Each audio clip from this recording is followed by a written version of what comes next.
Before we get into the video, I need you guys to do me a favour. Number 1, like the video. Also comment. Let me know your thoughts on the story.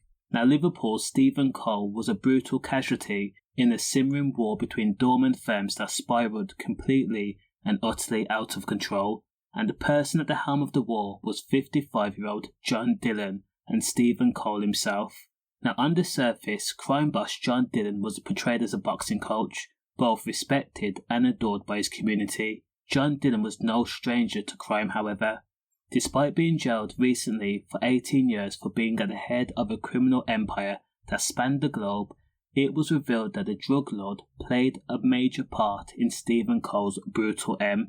Now, it was 1996. Stephen Cole had established himself as a brute, commanding the door of Cream nightclub.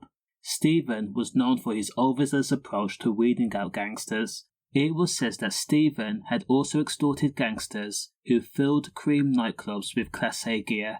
Now, Stephen had taxed the Liverpool gangsters and had also taken a cut.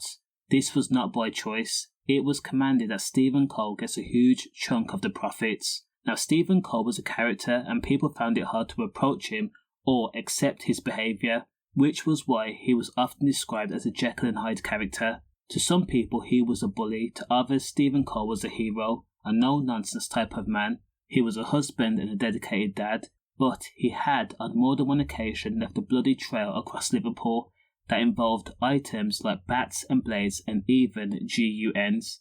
So, on May 19th of 1996, Stephen Cole was struck with a baseball bat by a mob of heavy-set gangsters in the Farmers Arms pub in Fazakerley, now in front of his wife Lorraine Cole. The incident was swift and targeted and brutal and with aggression. Again, he was swarmed, he was mobbed.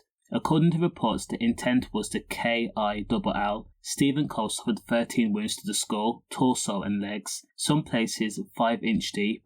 Hacking motions were also used. Now, Stephen Cole was transported to hospital but was soon pronounced dead. And this is where Jon Dillion comes in.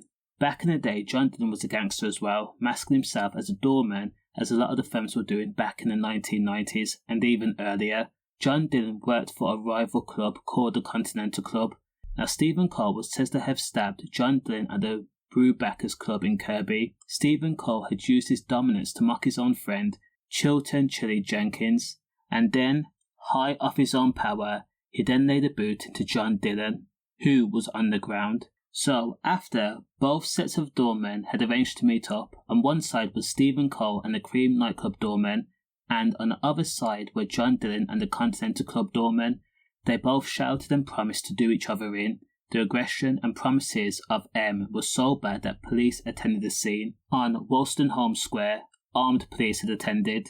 Both sets of men were told to disperse. Now later, police contacted Jon Dillion to say that they received a call from an unknown person saying that they had heard Stephen Cole promised to get a pistol and then press the trigger right at Jon Dillion's face. Now, Dillion was offered police protection and also a safe house, but Jon Dillion refused, explaining that he would do with things his own way. So what Dillion did was he placed 60 calls and called in all the favours he could from 12 p.m. to 8 p.m, looking for other doormen and gangsters until he acquired a small army, 32 men and 11 cars. The gang had travelled in unison, looking for Stephen Cole. They reached Gino's Wine Bar in Kirby at roughly 9 p.m. and then swept the Copper House pub looking for Stephen Cole. Stephen Cole was finally found in the Farmers Arms pub. 10 of the gang members went inside and marched up to Stephen Cole, knocking tables in their way. The rest hung outside, stopping other drinkers from going in. Immediately, as Stephen Cole was set upon, he had no time to rationalise what was happening, plead for forgiveness, or even react. Again, Stephen Cole was with his wife, so he wasn't in that type of mindset to figure out what was going on.